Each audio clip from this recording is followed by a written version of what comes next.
I might text you some mean things next time I watch Baby Driver. I love that the movie takes time to showcase these characters in a heist, each one in a heist. On this, I did not like him in this movie.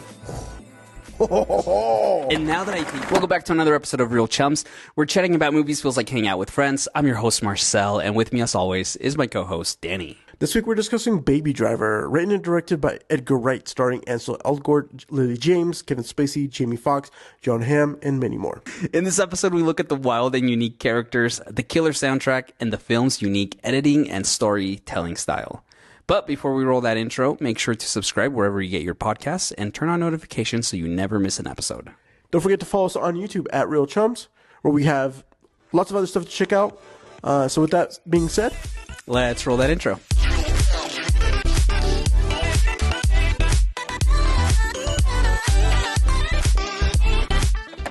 All right, you know what? I'm excited for this. We're back in your home.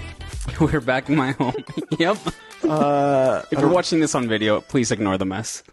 Okay. and the Christmas tree. Okay, Marcel, you have no mess. If we'd been at my house, there is an atrocity happening all over the place at my house right now.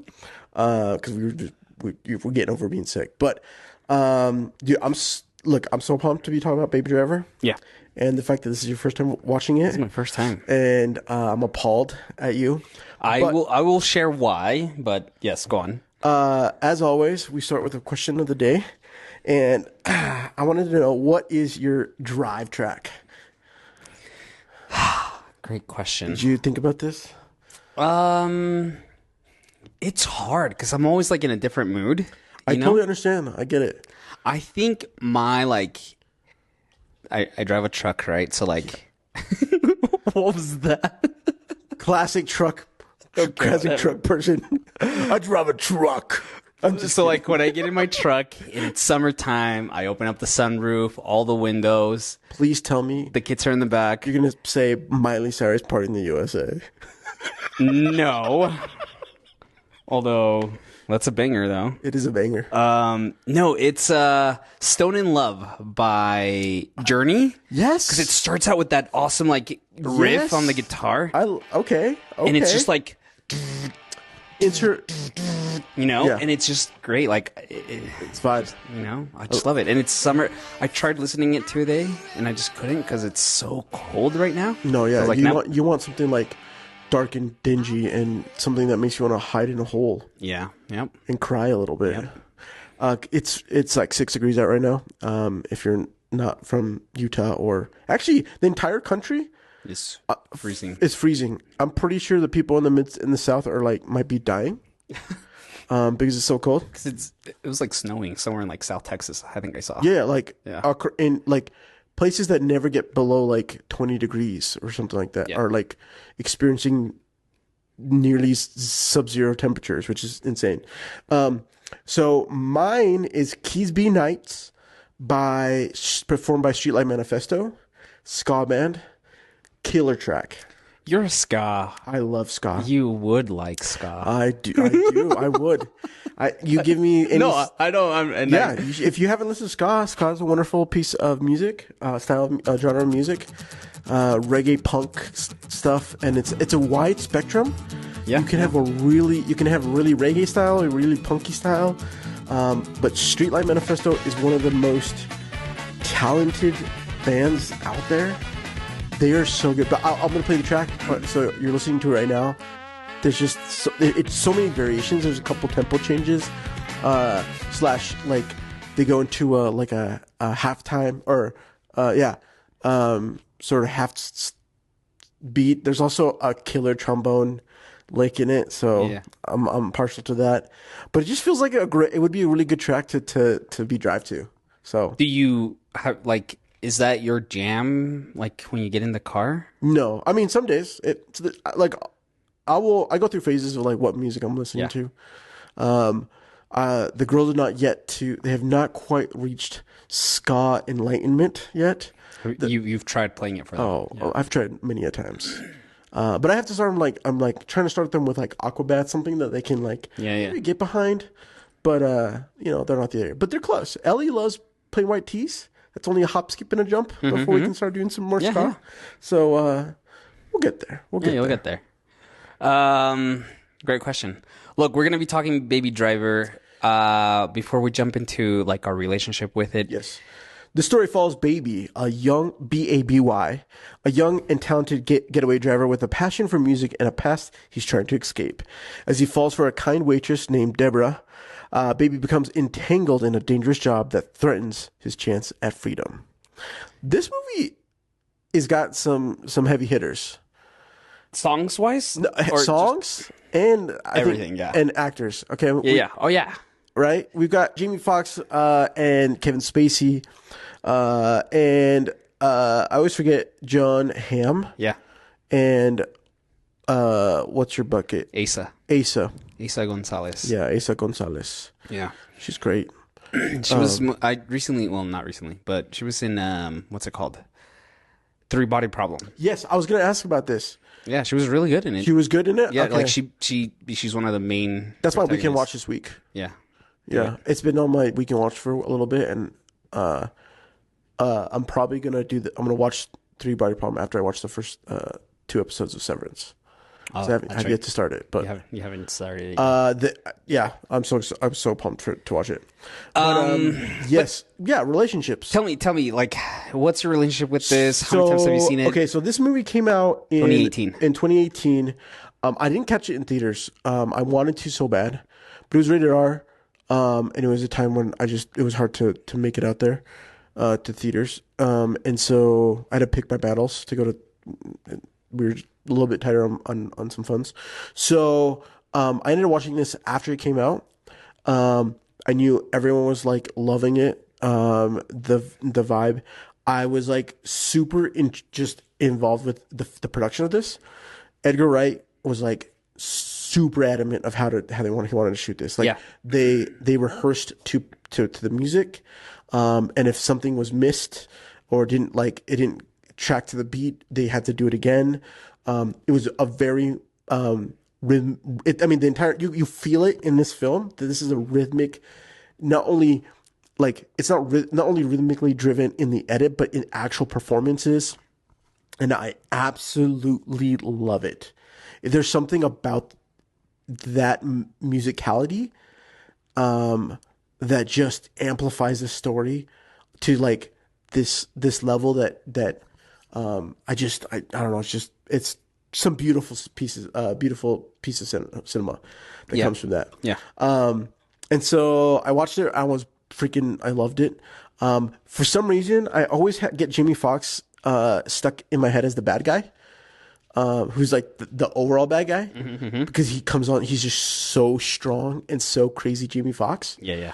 But it's kind of always a surprise. It's always a pleasant reminder that he's not the final boss. Which I want to talk about that, but yeah, so, it's a nice surprise. So yeah, that's my relationship. So this is my first time watching it. Yes. How many times have you seen this? Would you say? Ooh.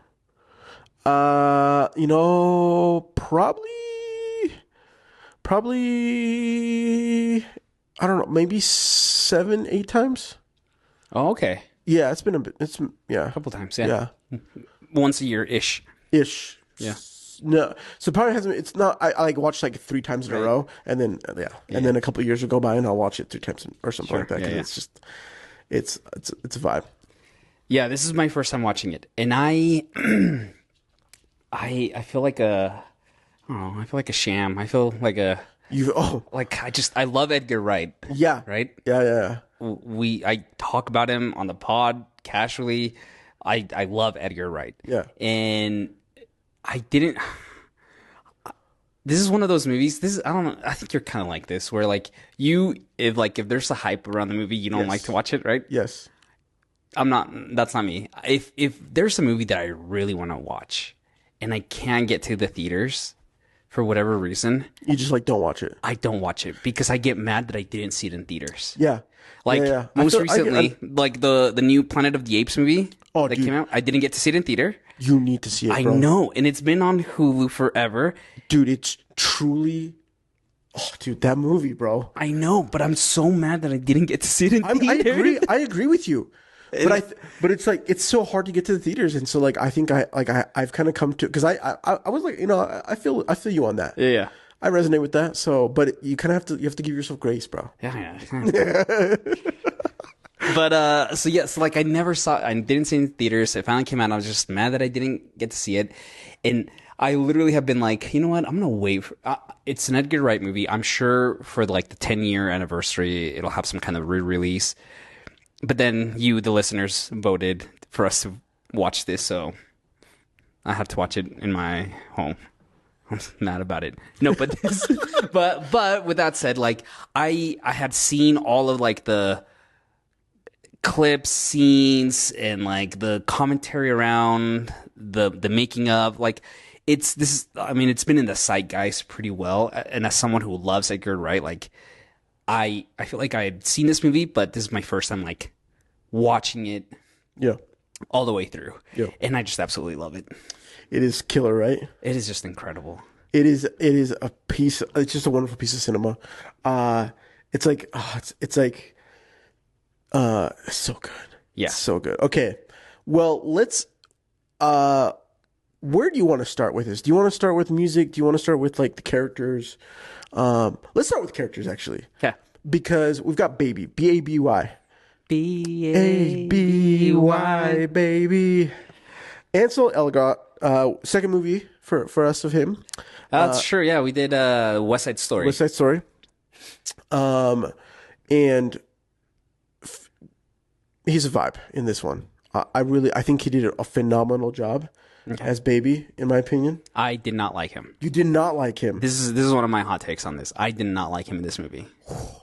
And now that I think more about it, I don't know, like, if you like him as an actor. You told me he's on like on a Tokyo, the new Tokyo Vice on. Is it on Apple? I don't know. No, not Apple. It's something else. HBO. And I think now that I think about it, I think maybe these are the only two movies that I've seen the dude in. Yeah. And I don't know that he was the right choice for this. Who would you put?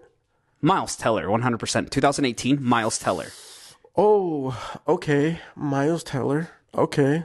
And I'll tell you why. Baby he obviously doesn't talk a lot. And like the character doesn't have a lot of lines. The few lines that he does have outside of his interactions with Deborah are quotes from like movies. Yes. Are things that he hears other people say. Yeah. And the character is assigned to emote through facial expression. Okay, he's supposed to be delivering lines without saying anything, and to me, I don't think Ansel quite gets there. I don't feel that. Wait, what? That's not how I feel. Yeah, like he's got glasses on the whole time, and he's just quietly watching. He's no. So okay? Sorry, go ahead. I think he was designed as a character when he's not with Deborah, when he's with everyone else, to be not stoic, but to be quiet, to be observant, and to be showing emotion without, or to be an actor that's emoting emotions without saying anything. Oh. And I don't think he does that very well. I don't think he's supposed to do that. I don't, like, to me. No, because I'll argue this. Look, there are times where, like, even when, like, Deborah comes up to him at the first time in the diner, and he just he does this, like, look up to her. And like, it doesn't land. Like, okay. I don't think he's a good. He's not suave enough. No, that's not it. I don't think he knows how to. He's a good actor. We saw that in West Side Story. Okay. Maybe this is the best way I can like what's his face? Ken from Barbie. Ryan Gosling. Ryan Gosling is incredible at just face. Okay, so it's more of, it's not that like his character, it's that his overall delivery when it comes to his facial expressions throughout the film. Yeah. You felt was super weak. Yeah. And it didn't land, it should have landed better with someone else's performance. With specifically Miles Teller. Miles Teller at this time in 2018, I think he is great. I mean, we did Whiplash, right? Yeah. And when he is scared, right, from his professor and doesn't say anything, Like, you see that fear in him when he gets angry, right? Even in that movie, like, he just shows that emotion. So, and I don't think Ansel was ever able to get there in this movie.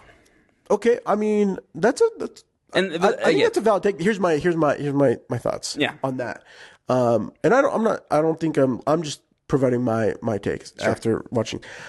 So Baby has had a traumatic experience as growing up as a baby, right? His mother was abused. She was a loving mother, but also he, as a kid, recognized that she was dealing with some big stuff. He also buried himself in music so that he didn't have to fully encounter the traumatic stuff. Yeah. And because of that, he has issues with overall portrayal of the emotions, right? Yeah. So I find it I'm okay with his I think his performance is good. Yes. I don't think it's not the best in what's there. Kevin Spacey, to me, at the end of the day, freaking love Kevin Spacey in this movie. You also don't like Kevin Spacey in this movie. What is this? What's your hot take on Kevin Spacey? I don't know. He's a great actor, right? Yeah. And I don't know if it's based on the things that have been come to light, and now my 100%. Take on Kevin Spacey. Yeah. But I watched this movie 3 times this past week. Nice. And every time I was just like, I think I wanted more out of his performance as well. So I think maybe it wasn't his performance. I think it was just the way his character was written. That I was just like, I think you could have really delivered. I mean, you have Kevin Spacey, leverage the range that he has rather than just being the guy that's dictating what we're doing and that's it. He had some great moments though. I think that's what I think I like about this film is that there's really great moments throughout the whole film. Yeah. But then you're carried through the entire film with the musical pieces, mm-hmm. right? And so every time I have Kevin Spacey on screen, I'm vibing. Yeah. It's great. So for me, for there. But going back to Ansel as Baby, I think he did great. I think he did fine, right? You would have loved this more. I think I would have loved the character of Baby Driver of Baby. If I don't know, if I could have had someone else playing the part, and I get it. I think because the movie is, you talked about this, right? There was so much planning and rehearsing and the choreography in not just the one dance sequence, so to speak, the coffee run sequence, but also in the driving and the shooting and everything that Edgar Wright probably wanted someone with a dance background. Yeah. And Ansel, right? He's notorious for having been a ballet dancer since he was 2 years old and whatnot. Yeah. So I get it why you went this route with him. But you would have loved to see Miles Teller. I think Miles Teller would have been great here. I mean, I didn't think about that, but I would agree with you. Miles Teller would have killed it. He would. Look, let's talk. But with these characters, though, I absolutely love Lily James, Deborah. Yes, she's incredible in here. She's gorgeous. She's got this. Yeah, she literally lights up the screen every time she's on. Agreed. And it's interesting, and I think I came to this point in my second viewing. The story the main story here is the romantic story. Yes, and I love and appreciate that so much more because the action, everything else that's happening to support the A story, which is the romance between Deborah and Baby Driver, really, I think, hangs a lot on Lily's performance and what she's doing here. Yeah. Granted, what girl falls in love with a guy that quick and is willing to drop everything and knows that he's a criminal, misguided criminal, right? But outside of that, I think she's awesome, and she really brings such a warmth to her performance. I love the scene in the laundromat. Yeah, just how she engages with him. She pulls out information from him, and more importantly, just like in her case, she says so much without saying things. The story breakdown for this film is masterful. I think that the way everything is structured is beautiful. Specifically for the fact that like our A story isn't introduced until like 15 minutes in or something. Like we have a good chunk of time before we're hinted at something that he's like he knows this girl or something, whatever. He or notices this, a girl, and then meets Deborah. So I don't know, but look, she blows me away every single time I watch this film. She like you said, she steals the show. I think there's like I want to watch more of her. I know she's in yesterday. Yeah, that's right. Which I have seen. So she's great in it. She's great in that. Oh, I forgot she's in Cinderella. Yeah, she's Cinderella. She's Cinderella. It's been years. I watched it when it first came out, and I was like, it's still the best, my opinion. That's right. It's still the best live action remake. I remember you saying that, and I'm like, I need to rewatch this. And then she was in Iron Claw. She's in Iron Claw, and I was like, I need to watch. Iron Claw's been on my like watch list for sure. But anyways, her on-screen performance is like just so good. And again, in contrast to the way that Ansel decided to portray Baby, I really like. She is like just a sight for sore eyes because he plays Baby so numb.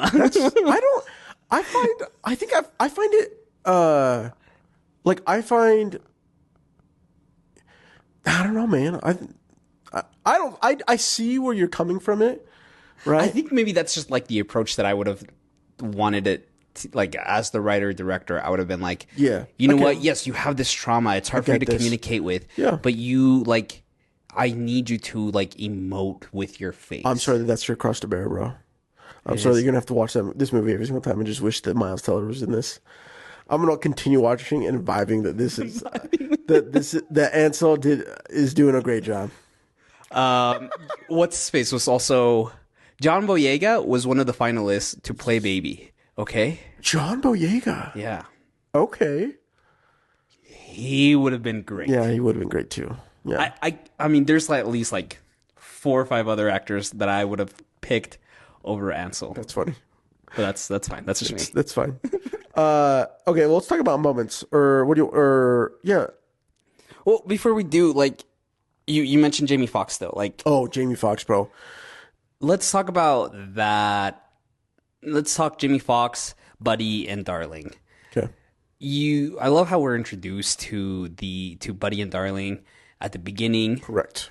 We see how they interact and engage with Baby, how Buddy's constantly like not buddies with Baby, but like lets him be. Yeah, he's the getaway driver. It's cool. He almost defends him at times, right? Correct. And then to have that antagonistic interaction from Bats, Jamie's character, and see the contrast between Buddy, Bats, how Buddy has someone he loves to pull off these heists. For Bats, anyone is expendable. Right? Yeah. And so, like, I love that the movie takes time to showcase these characters in a heist, each one in a heist. Yes. So that way we know who they are post the actual heist, during the heist, and what those ramifications are going to be as the movie progresses. I'm telling you, and they do it so efficiently. It's because like 3 heists, three heists, and so you have 3 heists that are, they take enough time that we are able to witness a character develop between, Buddy and Darling, with Baby, and then, like you said, Bats and Baby, and like the feeling on both of them, like you said, and the fact that like we don't want to be involved with Bats, right? And then we get the reprieve, right? We get the moment of breathing to to enjoy Baby and Deborah to find themselves, like to see that, Their us relationship. wanting them to be together, Yeah. and then being pulled back to have to come back and do more jobs because Doc isn't done with Baby yet because he's his lucky charm. He's the best. He's the best, right? And that's just like that structure is so clean, dude. Like I always forget. I'm like, oh, where's that in the movie? I'm like, we're only like halfway through the film, and we're barely getting to the point where like the real trigger for what Baby needs to decide Yeah. is happening, right? Which I don't know. I just can't talk about that enough. It's a unique like story structure, right? It is. Because you introduce our characters, you take them away, and then you bring everyone back for a final heist. And so like it's fun in that aspect. Very few heist movies pull something off like that. Right. Where you have multiple heists in the movie with different characters, Right. and then you bring everyone back again. Right. It's wonderful, and kudos to Edgar, right, for like being able to pull it off like that. I will say I do have some like issues in the third act. We'll get to it in a second, but the switch of we hate bats so much, right, and then he gets taken out, and now it turns out that like Buddy, who's been defending him, Yes. and like has his back, now becomes our main antagonist the rest of the film. Yeah. And it's such a great to like subvert our expectations 100%.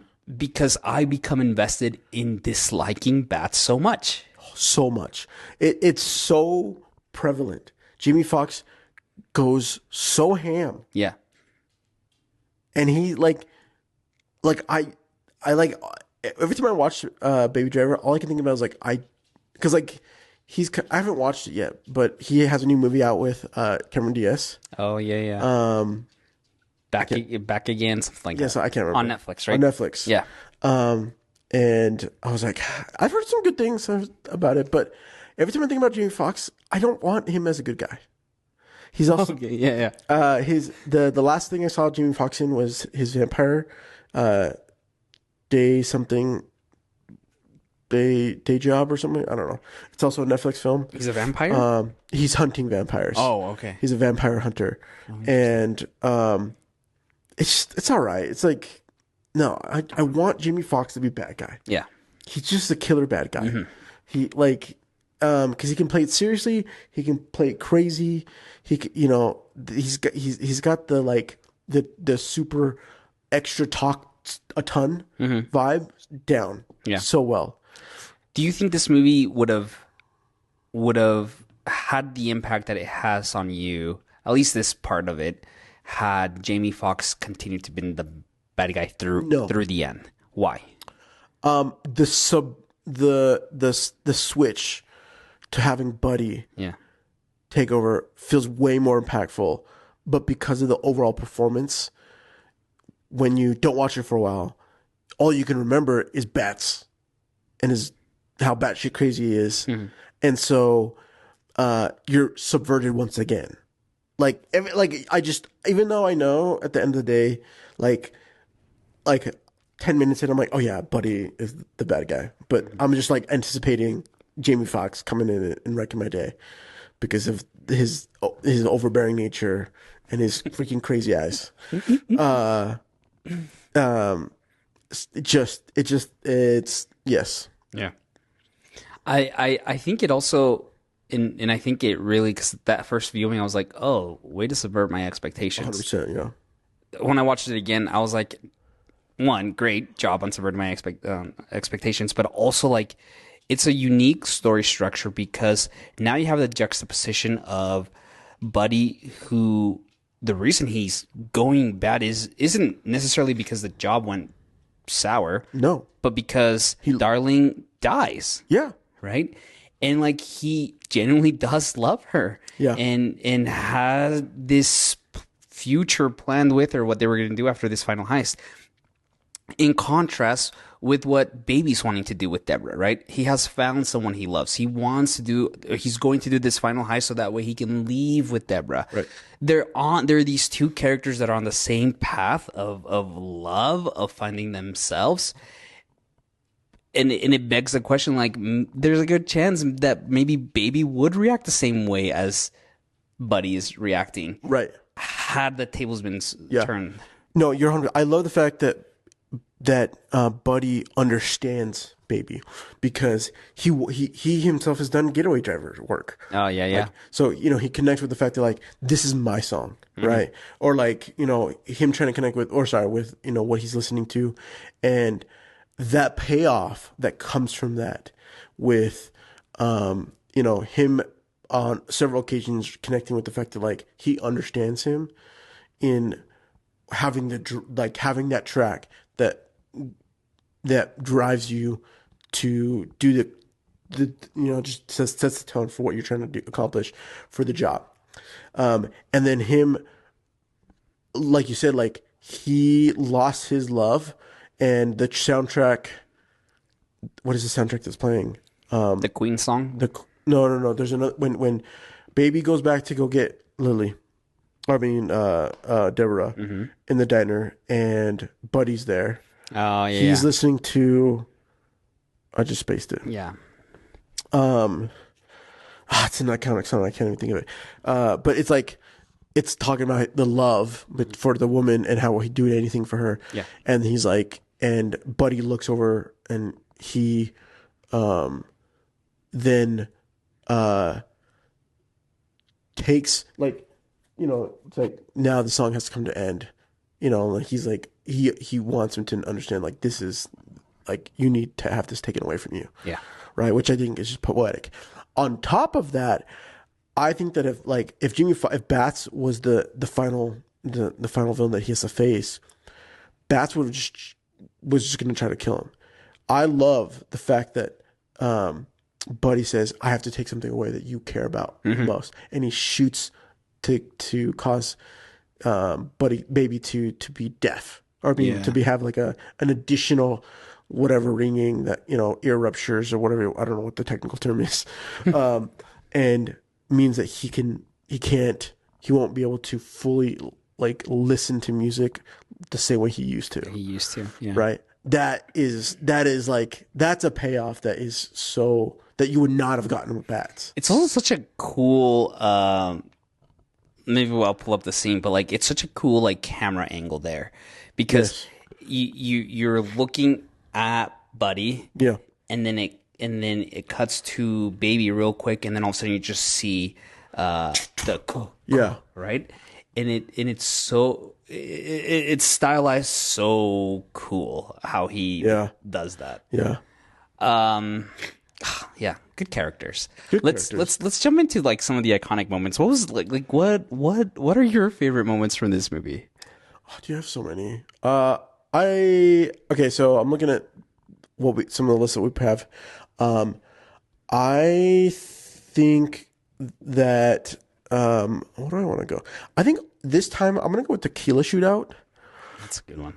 I think, honestly, in every car moment, it just feels good. But the Tequila Heist shootout today, for this run, stood out to me the most for some reason. I think part of it is, like, the tension is starting to come to a head, right? That, like, you're concerned with Bats. We have Darling, who's told Buddy that she wants him to kill Bats because he looked at her funny. Yeah. Right. Which I love. And that Buddy will do whatever his girl wants. Right. Yet again, to emphasizing the commitment that he's willing to go for somebody that is crazy, like, this crew. But the Tequila Shootout is really intriguing because, one, Tequila's a great song, but also the choreography that goes down with the guns, so good. Okay, I love from the moment the shootout starts, we have a musical number that's, like, just driving percussion wise. I love the fact that we Ansel he comes to the ground, he comes up, there's a gun that gets pulled on him. He starts to roll to the beat, pow, pow, pow, pow. And like it's just so musically rhythmic that it's so beautiful. And more importantly, I just love that, like, I think for me, it's like, I didn't catch, I've always heard this, but like, I didn't catch it until this, like, it didn't hit me that like, and I don't know if like, Bats in the actual movie, they made it this way on purpose, but that like Jamie says tequila right at the very end of the final tequila, but like how like poetic he's like, because he like, he knows that there's a cop, he's gonna do a shootout and throw everyone freaking for a loop and start the roller coaster that comes the rest of the night, right? And it's with this song, with a culmination of the explosion in the background and him just saying, like, him understanding like that was the song, right? And like playfully saying this thing, and Baby being just just so annoyed with that conclusion. So for me, I don't know, that just it like, and I think part of it is like the fact that the butcher is just like just like the finest slabs of pork that you can get. You have your sausages and blah blah blah. It's just it's awesome. It's awesome. It's an awesome little sequence. I wanna, now that we touched on it, you obviously do a lot of editing, filming, shooting, and everything.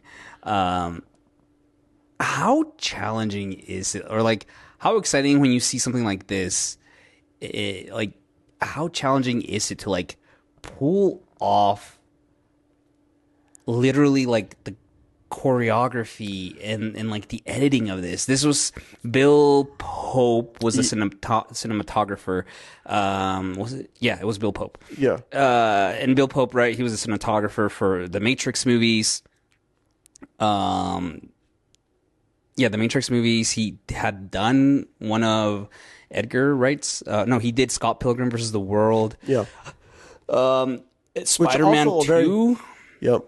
So like, very, very, going back to your point, like Scott Pilgrim versus the World definitely is a very stylized type of movie, but like, how challenging would it be to like do this? No, this is challenging. Like, that's why I like, not only like on a it's, so there's one thing to have a musicality in the edit, right? And I wouldn't even say that like there is a musicality to the edit, but it's not as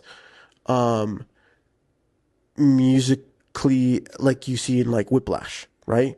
Whiplash is super editing like that is very musically edit, like edit. I mean, it's the reason why it won best editing, right? But Jonathan Amos and Paul Matchless, who edited this film, they do a fantastic job. But honestly, I think what really sells is that musicality of the performances that come through, right? They, I can't remember what the actual number is. I want to say like it's like 13 or something, like some crazy number of takes for the opening car chase. Oh wow! It was like a crazy amount of. Maybe I'm wrong. I'll have to double check now. It doesn't matter, but it was like it was like they did it. And if you watch the film, there's like car like burns that you could tell that they had rehearsed or whatever, several takes. But it's beautiful. Like it really is. It's like it's something that like, okay, well, what are we gonna do? How are we gonna do this? And like, are they gonna go with multiple camera angles? Are they gonna try to go with like few camera angles and just film different sequences with for whatever they're gonna do, right? But yeah, it was I can imagine that it would have been hard, long days. Oh yeah. I was reading or watching an interview with Edgar Wright, and he talks about like how in the second heist, the one with Bats and the bank, right? Like in the truck. In the truck, yeah. There's a scene right when what's his face, Baby, he starts playing the music, and then they have like little tip because he got the freaking Austin Powers, the Mike Myers mask, and then he's like, wait, no, come back, and then he starts it all over again. and he was talking about how like he had to write that in last minute because the song wasn't long enough for the scene. for the sequence, right? Yeah. So this idea of like, which I was going through some of the reviews and people were like very critical, saying like, "Oh, this is just a 2-hour long music video." It's not. No. Okay, it is not. If you're over there thinking that that's what it is, you've totally missed the point. Yeah. You obviously. Oh no. No, it's not. But like his approach to this movie was, yes, I want to like tell action sequences that are choreographed to the beat, to the music, right? And so just like that meticulous detail to say like, here's a snare drum with a beat and then a guitar riff coming in. Like, how am I going to do that in previs and then actually execute it? Like, it is just mind-boggling. The technicality of the movie is what makes this such a classic. I feel that this is a love letter to cinema and music in cinema. Yeah. Like, because, I mean, the lyrics to different songs playing out throughout the film, how impact of each song throughout the pacing of the film and how it like brings energy, doesn't bring energy. I don't know. I think probably my like for Ansel comes from his overall performance. Yeah. In those sequences. Yes. Even, and I'm not gonna lie, the more I let it ruminate in my head that Miles Teller, I'm like, I might hate you next time. I might hate you. I might text you some mean things next time I watch Baby Driver, and I'm like, I freaking want Miles Teller, and if I do, would have been great. He would have been great. Yeah. You know where I think he would have been phenomenal is when, in the final heist, when they come to the U.S. Post Office. They come around, and Baby's already fuming with Bats, and Bats leaves. He's like signaling to the girl. She comes around. He shoots there, and he like knocks him, and the glasses. Miles Teller. Yeah. That scene that would have been that. I would say I can see it now, and I'm like mad. I'm a little bad about it. Yep. I see it, dude. Yeah, no, I think it's just what was able to be achieved in this movie technically is incredible, and just a masterclass in the collaboration from your sound team, your choreography team, your stunt team, your acting, 100%, all of it. Like they should have swept awards. Yeah, like this movie should have been one of the movies that awarded like stunt drivers, right? Like these. Oh yeah. You know, like this is the level of stuff that like just truly, makes you mad. It does. I just want to kind of touch lightly on the third act. No, not necessarily the third act. I think I love this movie. Hopefully I've established that. But I do have some issues with like character decisions. Yeah. Why, like Doc suddenly like becoming a romantic? So okay. So I think I like that. I like it, but the first time I was like, oh, that's cute. I can appreciate that. But then like when I watched it the second and third time, like they mention Deborah in front of him when they steal the cassette tapes. They say, oh, is that your girl? Like, they bring up the fact that he has a girl multiple times, right? And he's not a romantic then. It isn't until, like, later. Like, it was just too convenient. He sees them. And, I mean, okay, so what?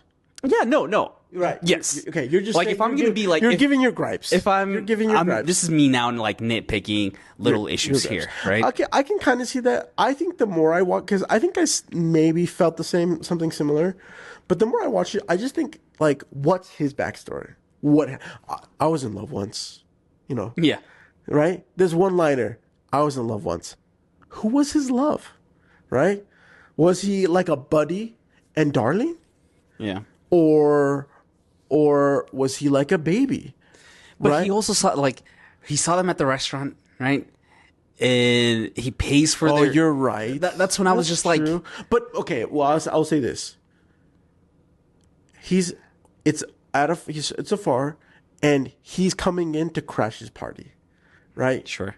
He, at the moment that everything comes down, I feel like he's way upset, and I can see where you're like, what? It's just too convenient. But I think that what it comes down to is Lily's performance is too charming to not just not to just give it to him and be like, all right, I'm gonna help you out. Yeah. Because I was in love once. I think it was just like I like the effect. I like the turn. But part of me was like, well, we should have probably hidden Deborah a little bit more from Doc. If he's that quick to be like, oh, you're in love. I was in love once. Here you go. Take everything that I have. I also feel like another little nitpick. Okay, go ahead. Like, baby, just do the heist. Like, there's no need for you. Like the last one. Yeah. Oh, try to like bail. Why try to bail? I just felt I think at the very end, I just felt like okay. this character's making decisions that previously don't like add up to who he is as a character. But man, I don't know. I can see where you're coming with that again, but I don't. I think the more that I've seen it, it feels so on point with his character. Yeah, because he does what he's like. He does the thing that he knows he needs to do to be square and to take care of what needs to happen, because he understands the world, and he's been in it for long enough, and he understands he has someone he cares for, right? And then he gets freedom, and then he's ripped away from having that freedom to a world where Doc, says he should be living the best life, and this should be what he wants. Yeah. And the man is just, got his OCD,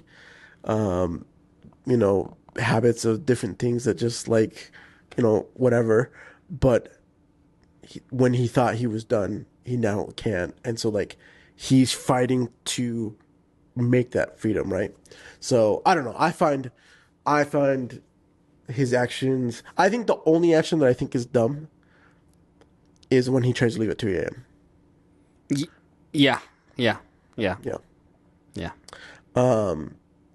that's another one. I think that one, because like I feel like the payoff for the last cassette to get his mom's cassette, like we don't have any recollection of like connection to the music of his mom, and the payoff's okay, but I felt like it was unwarranted, because now he, because then he has to like take what's his bucket to the nursing home and try to make amends, and it's like, okay, he made a promise and it got broken, and that's like a little weak. So that would be my nitpick on that part. I think that's just like those. It's like a 10-15 minute sequence of like, I feel like this is out of character, but whatever. We need to get the story forward. Yeah. I get it. Okay, one quick question for you. The ending, is that real or is it not real? Is it all in his head? Did he get his 5-year parole and Deborah's waiting for him? I think so. What's your take? I think so. I think it's real. You think it's real? Yeah. He plays by the rules. He's a guy, but they say if you do these things, you'll get out. He's going to do those things. Yeah. He's going to put his head down and, play the role in there. You think it's fake? I think it's fake. I think it's just a beautiful memory, because the movie earlier does several sequences of like of her in the dress in black and white, right? Yeah. In that car, and like them driving off. Yeah. And then I think he gets that letter and he's just imagining the end. Being done. Yeah. I can see that. Hoping that he gets that release, but yeah. I can see both ways. I like it though. I like it too. Yeah. You have memorable tracks. There's so many tracks. All the tracks. Yeah. They're so good. Also, just the fact that the movie starts with Bell Bottom Explosion. And that was like the song that 15 years prior Edgar Wright was like, I want to write a heist scene with this movie, and then he built an entire movie off of just this one song. Come on. It is just incredible. Yes. I absolutely love the Harlem Shuffle for the coffee run. I know. So good. I will say this, like the first like 10 minutes, 15 minutes of this movie, I had the biggest grin, the biggest smile on my face. You do, though. And I was like, this is great. Like Yes. these are the emotions that true cinema can create can get out of us humans. Yes. And so it's just so fun, and there's just so many little nuggets in the Harlem Shuffle, right? When he like pretends to play the trumpet, and right, it's right there, right there, and then like the lyrics you see graffitied on the walls. My favorite one I caught at the very end when he walks into the coffee shop. There's an over the shoulder shot from the employee looking at baby. Behind him on the wall across the street is a black heart. Yeah. And then it pans over to track Deborah. And as she walks by, the heart is now red. Yes. Oh, it's so good. I know, dude. Oh, romance. It's so good. It's so good. I just love these little things that the movie does. And I think, like, again, I've seen it three times in the past week. And I think the Extraction movies became like my go-to movies if I'm doing something, like I just play it in the background, right? Yeah. I know them. They're great. I'll stop and watch the fun sequences. This has now become like my go-to movie of like, I want something, I know it now, and I want to appreciate beautiful filmmaking. This is it now. Yeah. Yeah. Oh, it's so good. It's so good. I will say, oh no, it's good. I guess my question is,